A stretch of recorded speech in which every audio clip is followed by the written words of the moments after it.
भूतिया स्कूल। गांव के किनारे एक पुराना स्कूल था, शिवाजी सार्वजनिक विद्यालय। कभी वहां सैकड़ों बच्चे पढ़ते थे, लेकिन पिछले 10 सालों से वो स्कूल बंद पड़ा था, क्योंकि कहते हैं वहां अब बच्चे नहीं, उनकी आत्माएं पढ़ती हैं। दीवारों पर टूटी खिड़कियां, जंग लगे गेट और अंदर की ओर झुकी छतें। रात होते ही उस स्कूल से अजीब फुसफुसाहटें आती थीं। कभी बच्चों की हंसी, कभी मास्टर की चिल्लाहट और कभी घंटी की टन-टन आवाज। गांव के लोग वहां दिन में भी नहीं जाते थे। सब कहते, जिसने वहां झांका वो दोबारा बोल नहीं पाया। एक दिन गांव में नया चौकीदार आया, राघव। गरीब आदमी था पर हिम्मती। सरपंच ने कहा, रात को बस गेट के पास रहना, अंदर मत जाना, बस नाम के लिए चौकीदारी है। राघव हंसकर बोला, भूत प्रेत कुछ नहीं होता, बस लोगों का वहम है। उसे क्या पता, वह रात उसके लिए जिंदगी की सबसे भयानक रात होगी। रात के 12 बजे थे। हवा इतनी ठंडी थी कि सांस बाहर निकलते ही धुआं बन रही थी।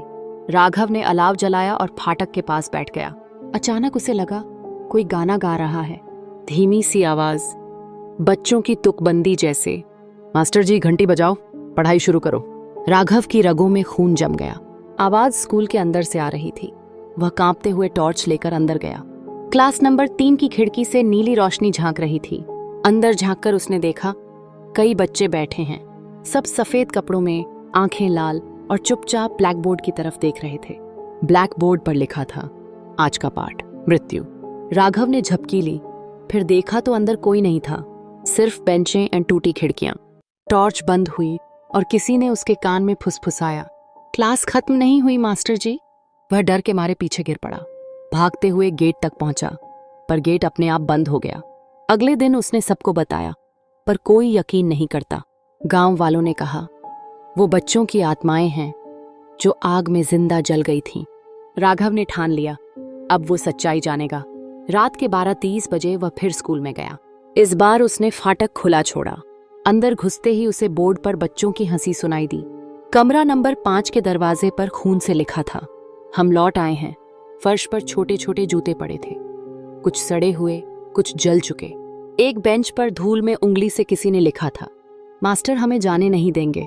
राघव ने डरते हुए पूछा, कौन मास्टर? तभी दीवार पर टंगी एक पुरानी तस्वीर हिलने लगी।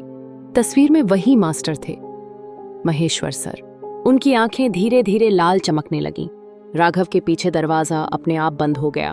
अब कमरा अंधेरे में डूबा था। कोने से बच्चों के कदमों की आवाज आने लगी, टप टप टप। और फिर अचानक एक बच्चा सामने आया, चेहरा झला हुआ, आंखें बिना पुतलियों के। धीरे से बोला, मास्टर ने दरवाजा बंद किया था, हम रो रहे थे पर वो हंस रहे थे। राघव भागकर गांव के बुजुर्गों के पास पहुंचा। उन्होंने बताया, 10 साल पहले उस स्कूल में आग लगी थी, बच्चे अंदर फंस गए थे, पर मास्टर महेश्वर ने गेट बाहर से बंद कर दिया था। कहते हैं वो किसी तंत्र मंत्र के चक्कर में था। उसने बच्चों की आत्माओं को बांध दिया था ताकि वो उसे अमर बना दें।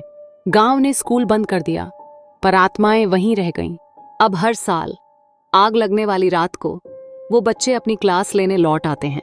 राघव ने फैसला किया, अब वो इन आत्माओं को मुक्त करेगा। अगली रात वो स्कूल पहुंचा और बच्चों की तस्वीर, चाक और जलने की राख लेकर कमरे में गया। दीपक जलाया और कहा, मैं तुम्हें मुक्त करने आया हूं। घंटी अपने आप बजने लगी। बच्चों की हंसी गूंज उठी, मास्टर जी आ गए, मास्टर जी आ गए। फर्श में दरारें पड़ी, दीवारों से धुआं उठने लगा। राघव की टॉर्च बुझ गई। सामने वही मास्टर खड़े थे, काले कपड़े, झुलसे चेहरा और सड़ी हुई हड्डियों से बनी उंगलियां। उन्होंने कहा, इन बच्चों की आत्माएं मेरी हैं, ये मेरा पाठ पढ़ती हैं। राघव ने जोर से मंत्र पढ़ा, अम शांति, मुक्त करो इन आत्माओं को। दीपक की लौ अचानक तेज हुई और बच्चों की आत्माएं रोशनी में बदलने लगीं।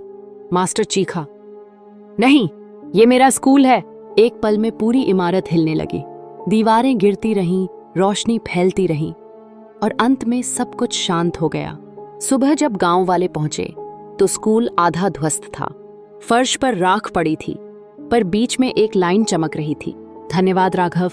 गांव वालों ने देखा, राघव कहीं नहीं था, बस उसकी टॉर्च फर्श पर गिरी थी, अब भी जल रही थी, और उसके पीछे ब्लैक बोर्ड पर लिखा था, आज का पाठ समाप्त हुआ, लेकिन अगली क्लास जल्द शुरू होगी। अगर आपको हमारा यह वीडियो अच्छा लगा तो कृपया लाइक और सब्सक्राइब जरूर करें।